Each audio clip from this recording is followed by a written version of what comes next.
Hi everybody. I'm going to talk to you all in class on Wednesday. Hi. I'm going to talk to you all about this in class tonight, but I also wanted to make a permanent record of things that you can use to help you with your next big project, which has three components: the proposal, the bibliography, and the final presentation. As usual, all of the information that you need is found in the Writing Assignments section of the Moodle front page. You can see on here there are instructions for the final presentation. There's a quick start version of that contains just the bare basics of information, and then there below that is a very detailed bit of information. If you just read the quick start information, you're not going to go hideously wrong, because it's everything that's there is right. But you're not going to be able to do everything that the assignment is asking you in the way that the assignment is asking you to do it, and so you're not going to get full credit for it if you choose to do that. So I would encourage you to read through the instructions and to read through carefully the instructions that apply to the part of the assignment that you're working on at that moment. This is the part of the instructions that has the quick start guide. The top part, it tells you what generally you're up to in this presentation and in the accompanying work. Down here you have your little tiny short version of what it is that you're supposed to do. Some things I want to highlight for you. 10 minutes is how long your presentation can be. This needs to be an offline presentation that students can view. It can be a paper that they read in 10 minutes. It can be a PowerPoint. It can be a film. It can be, you can have your friend videotape you doing an interpretive dance about the Great War. You can be as creative as you want to be in how you come up with that. You can write a song and record it, but your classmates need to be able to attend this presentation offline. That's going to be your homework for the weeks that when we're doing presentations in class. We'll be watching or listening to or observing in whatever way everyone else's presentations. So you have to think about what you can say in that amount of time, and what are the ways in which you can present it so that your classmates will understand your argument. You will be making an argument in this. You're not going to be giving just some facts and saying, here's some stuff I learned about the Great War, or here's some stuff I learned about Virginia Woolf. All right? In every case, there's going to be an argument. It needs to be a small argument that you can do in 10 minutes. So one of the problems that I observed in the most recent paper was that people were trying to do way too much. And so instead of doing a nice, careful reading of something to support your points, all you all could do was make gestures toward it. And this is not an opportunity for making gestures, right? We want to actually share out some knowledge that you yourself develop that nobody else in the class has, all right? So your particular reading, your particular research, you're going to share that out with the rest of the people in the class so that everybody has access to that knowledge. You're not just reiterating what we've already done together. Now, if you go on to number 2, you have to deal with at least 2 texts of the course, which is say 2 primary texts of the course, okay? And as you see down here, one has to be a poem and one has to be fiction. So the pieces of fiction that we read are Joyce's Portrait and Woolf's Mrs. Dalloway, and everything else that we've read has been poetry that qualifies as a primary source for number 2 of this quick start guide, all right? Now, the research part, you're doing your annotated bibliography. It says here 3 items excluding resources we have in common. Your actual finished bibliography will have 5 sources in it. 2 of them may be things that we have read together. 3 of them have to be things that you have found on your own. You can have 5 things that you find on your own. You can have one of the things that you find on your own be the essay that you used in your paper that you've just recently turned in. But only 2 things on the list can be things that we have all read together. All right? And then finally, you'll write a proposal for your presentation. And I've got an example of a proposal, so you'll be able to see exactly what it is that you're up to. Okay, now I want to talk for just a few minutes about the proposal and the bibliography. And I say here to begin with the proposal. And the reason for that is because it will help you to do better research. If you don't know what you're looking for, you're only going to be able to research generically. So say you want to talk about shell shock and you're thinking of using Sassoon's poem Sick Leave and Mrs. Dalloway. You could go and do an MLA search for shell shock or for sick leave or for Mrs. Dalloway, but all you're going to find, for Mrs. Dalloway, you're going to find, first of all, 800 articles, all right? So you're going to find more stuff than you can use. For the other things, for shell shock also, like 1,000 and 2 million articles, I don't know, a lot of articles. For the poem Sick Leave, probably there's been less written, but on the other hand, you'll be collecting all the things that have been written on sick leave. So if you have something in mind, how shell shock is diagnosed, how shell shock is treated, how shell shock is invoked narratively, right? Then you'll be able to ask a question when you do your research that will be more pointed and that will get you more pertinent hits. So instead of getting 800 hits on Mrs. Dalloway and taking the first one because, well, what the heck, it seems to be online and I can get that article, you'll be able to actually get hits where you can say, okay, there are 16 articles here that all look helpful to me. Which one looks the most helpful? Okay? So after you've done that, you conduct your research. There's a link that's on the front page, and I'm about to go there and show you what you see if you follow that link. All right? The reason I want you to use that link is I want you to use the MLA database. The reason I want you to use the MLA database is that most of the things that will come up on the MLA database will be qualifying articles. Many of you had articles in your paper that you've just recently turned in that would not be qualifying for this assignment and were not, in fact, qualifying for the assignment that you just finished. And oftentimes the reason was you found those articles through some source other than the MLA database. All right? So the requirement for them to qualify is that they appear in peer-reviewed academic journals. And I give some examples here, newspaper, popular magazine, as things that don't qualify, but also things that you find online, general explications of poems. So something that says, here's some notes with which to read this poem. Dissertations do not qualify for this. Dissertations will show up on MLA, but they have not appeared in peer-reviewed academic journals. I will make an exception for this.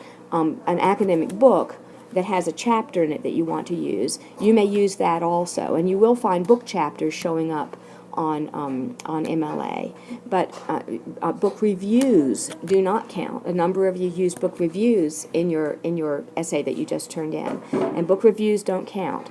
These articles, if you find an article that's a few pages long and you say, whoopee, I only have to read 2 pages for this, that's probably not in fact, that's certainly not a qualifying article. All right, that essays that appear in peer-reviewed academic journals are going to be more like 15 to 20 pages long. All right, so it gives you some kind of guidelines, and then as you see, you can, as I just said, you can use one of the essays that you used. If the one that you used was qualifying, if the one that you used was not qualifying, please don't use it because it still won't be qualifying. All right, then I'm asking you in the bibliography to read the essays and then write a 1-paragraph description of the essay. So and every time you're going to start that paragraph by saying, this essay argues that, all right? And that way you're not going to tell me what the essay is about. You're not going to say, well, this is an essay on shell shock. It's had a lot of interesting facts about shell shock. Here's one. But instead, this essay is arguing that something about shell shock. And the way that it demonstrates its argument is by doing this, this, and this. All right? And that's what you're trying to get in these paragraphs. Because if you do these paragraphs right, you'll have a resource that you can actually quote directly from. You can just pull language from that and stick it right into your presentation. It is a-okay to quote from the essay here. In fact, it's kind of smart to locate the thesis of the article that you're reading and say this article argues that, quotation marks, quote from the text what the argument is. All right? All right. And then I'm saying here, also choose 2 essays or book chapters from the secondary readings and do the same thing to them that you do to the essays that you find on your own. So you'll have 5 in all sources in your annotated bibliography. Right here on the front page is a model proposal. You can look at that proposal and it will show you what a proposal is doing and how it works. We'll talk about this some more in class so you can have time to ask questions about it, because probably most of you have not written a proposal before. But actually, proposal writing is one of the main things that you do in professional writing when you get out of school. So if you have a job where you're trying to get resources for your department or for a project you're trying to do, you'll be writing proposals. If you're trying to get funding for yourself to go to continuing education or something else like that, you'll write a proposal. So this is a kind of writing that's really, really useful in a real-world way immediately in your lives. And here's a good opportunity to practice. There's also, as you see just below it, a model bibliography entry. And that model bibliography entry shows you what one entry in the bibliography would look like. It shows you about how long the paragraph should be. It shows you a way to address the essay, and so on. Okay? Below that, you see there are 3 things here that are meant to give you advice on how to go about constructing this paper and this argument. How to write a terrific paper and writing academic essays are both about writing something that you turn in where somebody's going to read it, and in this case you're turning in something that you've written, but that we're not going to see your words unless you choose to turn in a paper for everybody to read. Instead, we're going to be listening to you. But the same rules for making an argument apply, and so those are still good resources. And then this one, using research, is very, very helpful to you right now.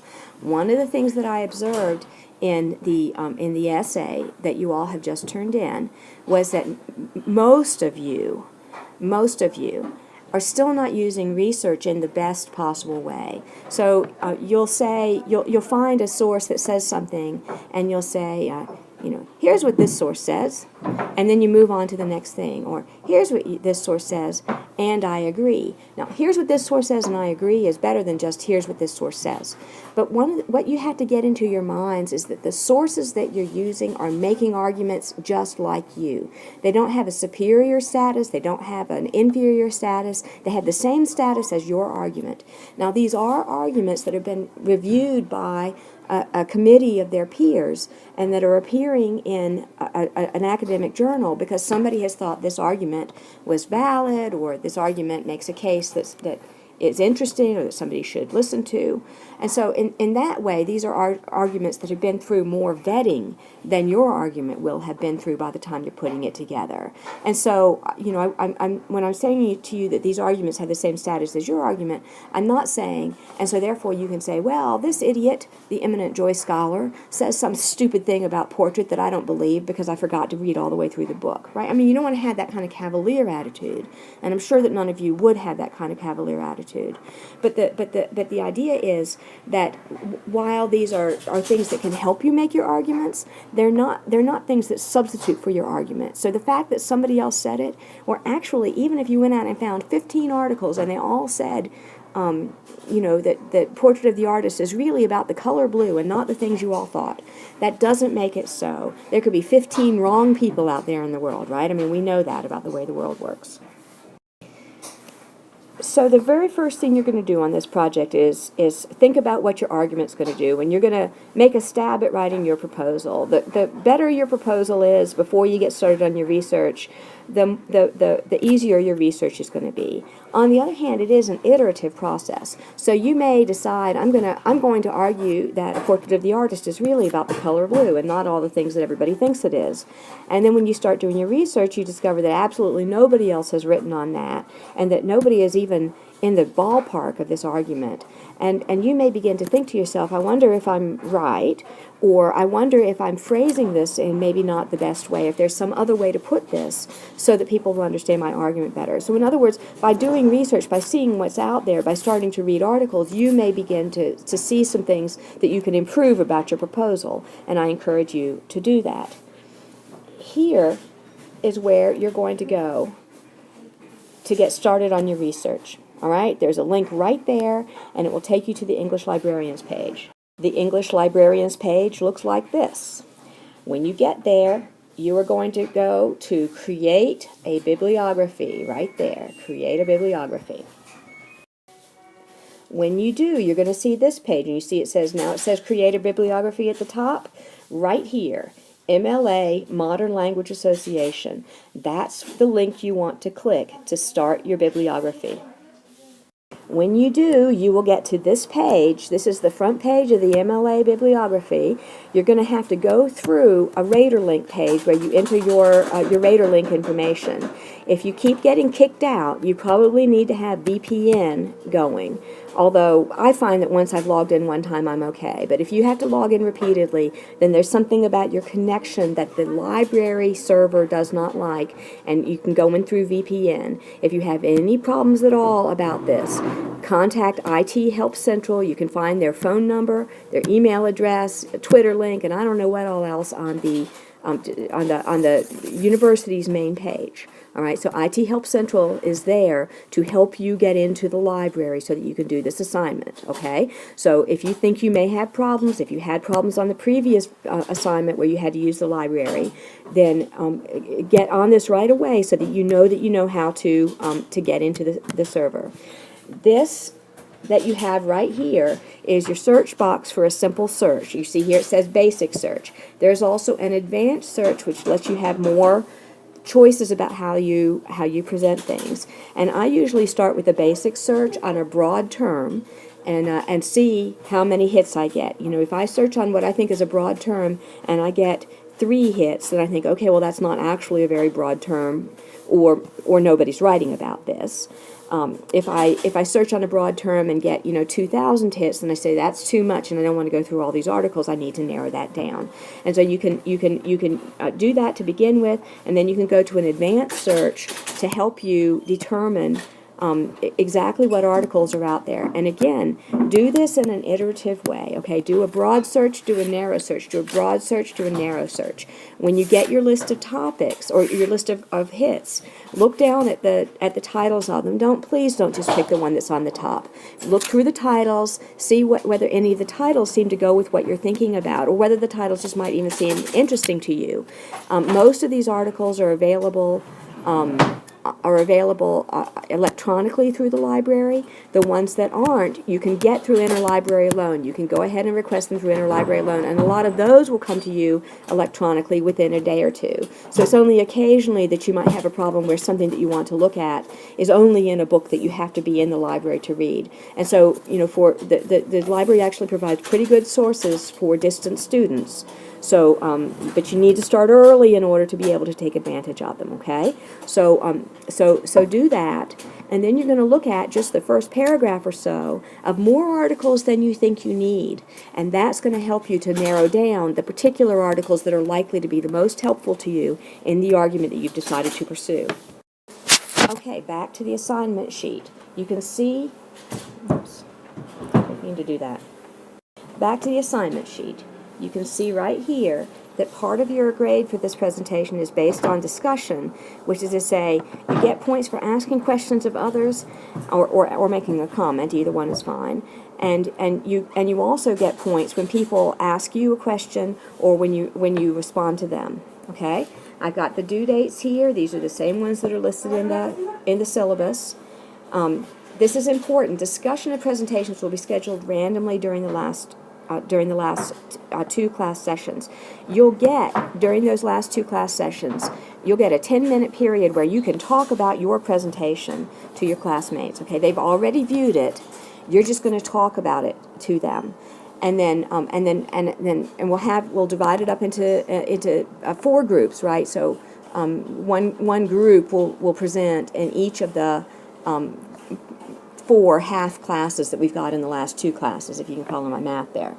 And then after that, we'll have time to discuss them all. And I'm not going to control the discussion, all right? So just so you know ahead of time, I'm just going to sit there without saying anything and let you all talk to one another. And you all will be therefore responsible for managing how that works. You can do whatever you want to do. You can just have a free-for-all. You can You can let everyone, give everyone a certain amount of time to speak, to make sure that everyone gets points. I don't care how you manage that. It's completely up to you how you manage that. And then this is the grading criteria, and this is fairly clear, but it's always really a smart idea to look at the grading criteria before you're doing the project, in the middle of doing the project, and also at the end of the project when you think you're done. And ask yourself these questions. Does my bibliography have these 5 sources? Are they relevant to the project? I ought to be able to look at your bibliography and have an idea of what your project is about, even though your proposal is not attached to it. And so these are some questions that you can ask yourself about your project as you're working on it. If your proposal is working well, then your project ought to work well. If your proposal is working well, then your bibliography ought to look well, and so ought to work well. And so the proposal is really important, even though it's short. It's only a 1-page document, but the proposal is where you describe what you're doing and why people should care, what it is that you're contributing to the conversation. Okay, so this is what I'm adding that's new. And then you can see here at the bottom the criteria for grading the presentation, and also how I'm going to be judging the things that happen in the conversation. All right, so let's talk about turning all of this in. Back on the front page, you see here there are 3 things that are all associated with writing assignment 6. The first one is the proposal. You turn in your proposal there. You turn in your bibliography here. And then this is a forum. It's not an official assignment turn-in place that's for your presentation. I probably will make an assignment turn-in place later that you all will never use, but that will just be for me to give you feedback on the presentation. But you can't really upload to an assignment place so that everybody can see it. So the presentation will be uploaded to a forum. I've asked you in that forum to, your name will show up automatically because you're the one who's posting it. So please post your presentation according to the title of your presentation. You know that every assignment that you do in this class has a title, right? Because I said that on one of the first documents that you ever read from me. And it's always an informative title, and it's a title that tells people something about your presentation, and also a title that makes people want to read your presentation or look at your presentation. So it is never, never, never a title like Writing Assignment 6 or My Presentation or anything like that, right? It's always going to be a cool title that makes people interested in it. And then you might notice that right below that it says Writing Assignment 8, in punctuation quiz, new. That is new. That's something that does not appear on the syllabus except under the rubric of additional writing assignments, presentations, or quizzes as may be required by the needs of the class. That's one that's required by the needs of the class. There were a lot of in-punctuation errors, and so if you take this quiz, which you must, by Thursday at 11:59, so end of the day on Thursday.